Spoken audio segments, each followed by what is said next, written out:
Hello, everyone. This is Carol Swanson, Associate Superintendent. I am here today to give you a brief update on special education for the 2020-2021 school year. As always, we ground our work in our vision and our core beliefs. So welcome. School starts on August 27th. That's next Thursday, August 27th. Today, we're going to talk briefly about Senate Bill 98 and the implications for special education. We're going to summarize the virtual instruction and services for special education, talk about technology and some tools that might be helpful for you, and parent training opportunities. To begin with, in Natomas, to the best of our ability and to the extent possible in this virtual world, we are striving to virtually follow the pre-COVID IEP. If this is not feasible due to specific student needs, an amendment offering a free and appropriate virtual public education will be offered. So we're going to talk today about amendments, about virtual services, in-person services, parent-requested IEPs, assessments, prior written notice, scheduling, technology, and how to get help. There's a lot to cover here. So there's a lot of old language that many of you will be familiar with, and some of it has a new meaning for all of us. But welcome to Natomas. We pride ourselves on putting our students first. So the Individuals with Disabilities Education Act, or IDEA, is the federal law that governs special education. California Education Code is our state law. IDEA, federal law, has not been waived. Individuals with Disabilities Education Act requirements are still in place. These include timelines, IEP development and review, evaluations and eligibility, the provision of special education and related services, data reporting, and progress monitoring. There are some changes, however. Senate Bill 98 is a change that has gone into place. It's law that has gone into place because of COVID and our distance learning requirements. So what Senate Bill 98 basically says is that the pre-COVID IEP must be implemented unless it's not possible to do it. And what makes it not possible to implement are things such as services that cannot be provided virtually, community-based instruction, hands-on physical therapy. These are examples of things that we cannot do in a distance learning format. Another example of services that we would not provide would be something like health services if the parent is choosing to provide those services at home themselves. So in the event that services for a particular student are not going to be provided in a distance learning format, an amendment needs to be held. Each amendment, triennial, and annual IEP from this point forward that are held must contain an emergency plan. The emergency plan is a document I'm going to show you in a minute, and the purpose of it is to prevent us from having to rush and put a plan together in the event of an emergency in the future that keeps us out of school for 10 or more days. So all amendments, annuals, and triennials must be held on time. That's part of IDEA, and they must, from this point forward, contain an emergency plan. Here's an example of page 1 of our emergency plan. Now this form is going to change because our special education information system, SACE, is our paperwork. We use SACE forms for our paperwork. They're going to create a form that will be in our IEP system, but for now we have our own form. So this is what an emergency plan looks like. You can see that the provider needs to put the service the student will receive, the number of minutes the number of minutes the student will receive in person, distance learning minutes, a hybrid mixed model if that's what the student's going to have, and who the provider will be. The emergency plan also needs to talk about accommodations, modifications, and supports, extended school year services if they're eligible, and a communication plan with the teacher. Prior written notice is something that is going to need to be provided anytime there's an amendment or a change that needs to happen to the pre-COVID IEP. There is one district prior written notice, which is linked to this page right here. This prior written notice talks about things that happen to everybody in the district. So when the instructional minutes changed for everyone in the district, they also changed for special ed. The issue for us, though, is we have IEPs that are written for minutes. So those minutes needed to be adjusted to reflect the new minutes in the school day. So that prior written notice that's provided there is an example of how we are adjusting to reflect the current instructional minutes. At the school site, if a student's IEP needs to be adjusted, if there's an assessment request, if there's a change in services, if the parent would like an IEP, anything like that requires a prior written notice from the site, individualized to the student. So here are some assessment scenarios. And I went into a little bit of detail on this slide because this seems to be my number one question right now that we're receiving in our department. So I'm just going to explain it. I'm not going to read it. If there is a pre-COVID assessment plan signed, then the staff needs to collect whatever data they can collect, do whatever standardized measures they can do virtually, hold an initial IEP meeting and table it. That means we're going to open the meeting and we're going to close it. But while we're in that meeting, we're going to look at all of the data that's been collected. We're going to look at the report that the team has started to write, and we're going to discuss as a team what that student needs. And then we're going to discuss how we are going to provide the services that the student needs. If there's an initial referral that happens now, not a pre-COVID assessment plan, but an initial that happens right now, then you have to ask why. Why is the parent making the referral? If the referral is primarily being made because the student the parent feels the student has regressed since March, then we have to be very cautious of that. And that referral would be something that we would refer back through the general education referral process. And the reason for this is if there's no concerns prior to school closure in March, if there's no concerns, then the parent's concern may be the result of school closure. And in special education, we identify for a disability. We don't provide interventions per se. So we will refer that student back through the process of general education and SST so the general education team can provide interventions. If we receive a referral, an initial referral, with concerns that are not related to school closure, then the team will do much like they do with the signed assessment plan. They're going to collect data. They're going to send a prior written notice and an assessment plan home. They're going to hold and table an IEP, and they're going to develop a plan for that student. We are not going to let our students wait until school opens before we provide any level of assessment. Now, I have to stress here that the new guidance from our county is saying that we can do one-on-one assessments. We are continuing to offer this assessment plan at this time, and we are doing whatever we can virtually rather than in person. Triennial assessments, it's a similar process to initial assessments. There are a couple of options parents already have, the team already has. If the student's eligibility is not in question, and the student does have an assessment within the last 3 or 6 years, the team and the parent may choose to do a records review. That process has not changed. If the parent and the team believe that this student needs to be assessed, then we're going to open the triennial, we're going to hold the meeting with the data that we have, and we're going to agree to postpone the assessment until we can do it in person. There might be a few cases where the team and the parent all agree that the student no longer qualifies for special education, and we're just waiting on that assessment.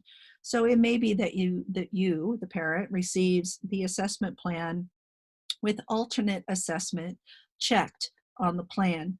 This means that the team is going to collect all of the data that they can collect, interviews, observations on Zoom, file review, all of the work samples, critical. They're going to collect all of the information that they can, write a report, hold a meeting, and the team will discuss that data and decide whether or not the student continues to be eligible for special education. Scheduling is probably the second most common question that we've been receiving. So scheduling for special education services is done exactly the same way as it's always been done, just virtually. So the first thing is that the school site schedules the students. All students get scheduled through what's called the master schedule, and then they get their class schedules. Once they have their class schedules, special education staff is then able to work with the general ed teachers to establish mainstreaming time, inclusion time, push-in support, co-teaching, and virtual learning center pull-out time in the student's schedule. Related services are scheduled throughout the entire day, including outside of synchronous instructional time. The minutes in the pre-COVID IEP must be followed. So the team is going to be scheduling time with you, related service team is going to be scheduling time with you as parents throughout the day. IEP meetings will be held to the best of our ability during office hours. Now, when you get this PowerPoint, note that this digital backpack up here is a link. So I just clicked on it and it takes us to the district's digital backpack page. If you click on your your child's backpack, you will see that scheduling information, lunch information, no meals, your child's schedule, the school site schedule, and all of the information you need as a parent to be ready to start the school year is included in your child's backpack.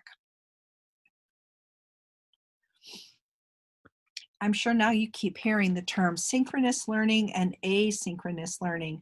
I don't know why it needs to be that complicated, because really what it boils down to is live instruction and independent student work time, because that's what synchronous is, live instruction.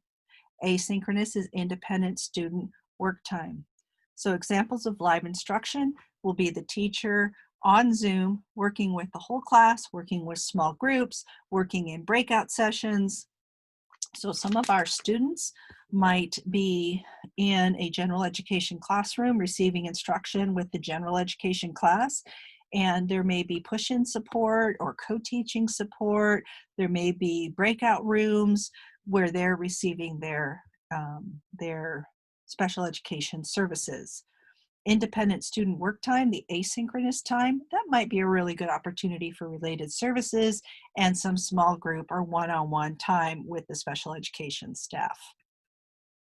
So here's a pretty long list of instructional services that can be offered through special ed. So we've got the direct synchronous or real-time instruction. We've got breakout rooms. We have special education teachers teaching core at the high school level. So you might see that on your student schedule. SDC, moderate to severe classes. Of course, teachers have their own classroom. So you'll see that on your child's schedule. Mainstreaming, inclusion, things like that, you won't see on their schedule, but you'll know based on your student's IEP and what your student tells you that those services are being provided. In addition to the direct services, we also have our consultation services, parent trainings, enrichment workshops, and we are in the process of developing an extended day virtual learning center where you can drop in, or your child can drop in, for additional support until 8 p.m. So one of the things, big hot ticket item right now, is whether or not the county is going to allow us to do in-home, in-person, small group support, whether or not we're going to do one-on-one in-person assessments and one-on-one crisis management. So the latest guidance that we received, which we received today, today is August 21st, is that we do not have permission from local authorities to do in-person or small group. We have a plan We have approval for the plan and the plan is budgeted, but at this time we do not have permission from the authorities to provide in-person small group support. We also have a plan and have approval of the plan and a budget for the plan for in-home support. But at this time, we do not have permission from public health or the county to provide this level of support. One-to-one assessments have been approved in the latest guidance, but at this time, as I said previously, we're going to follow our current assessment plan. One-to-one emergency crisis management is something that we will do if a student is in crisis and needs emergency care, and we're talking about social emotional crisis, then we will respond in person. As soon as the county allows us to provide in-person and in-home support, we will activate our plan.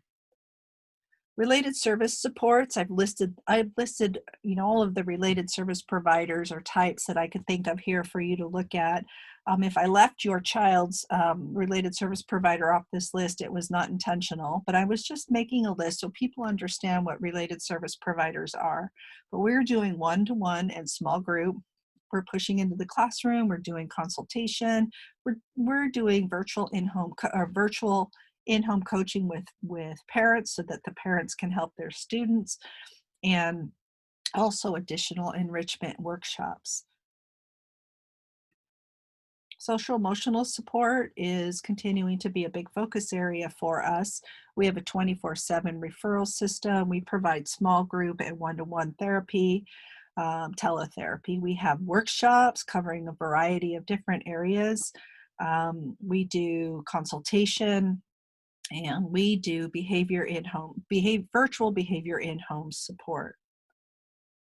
Again, if you want to make a referral for your child, you go to our website and you click the referral button. It's on the front page of the website, and you will be able to make a referral and somebody will call you back.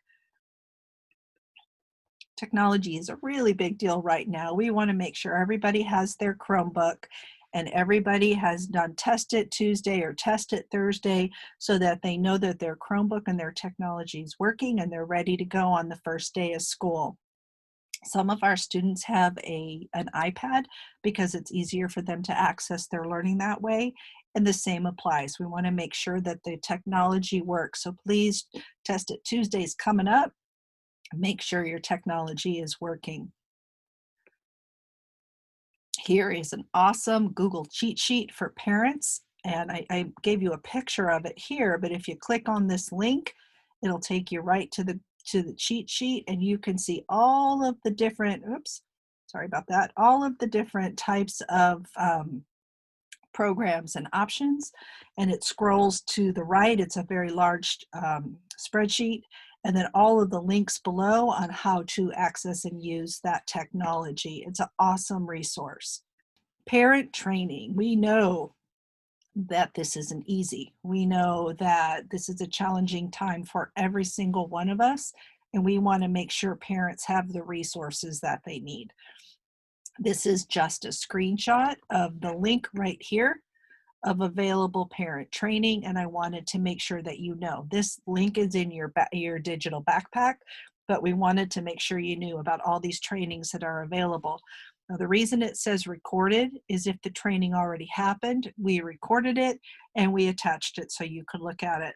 So when you open this up, you will see that the curriculum your children are using, there's training in there provided by the vendor or the teachers on how to use that curriculum. So just as a reminder, if you need help, you can talk to your site team, you can talk to your site administrator, you can contact your Ed Center support person, you can call Tracy Cobb, she'll get you wherever you need to be. And I realize her number's not on here. It's 916-567-5434. That's 916-567-5434. And then down below are some common links. So the digital backpack, the special education website, the mental health website, the virtual office, and our department's office. And finally, here are some websites and some links for you if you need some help with you or your child need some help with social emotional support, a little bit of crisis management, some behavior consultation. Here are some resources for you. So I want to remind every one of you before we go, we got this. This is not easy. It's challenging for every one of us, but together we can do it. We got this. We're going to flex, we're going to bend, and we're going to make this work. School opens on August 27th, and we cannot wait to see your child. Have a great weekend.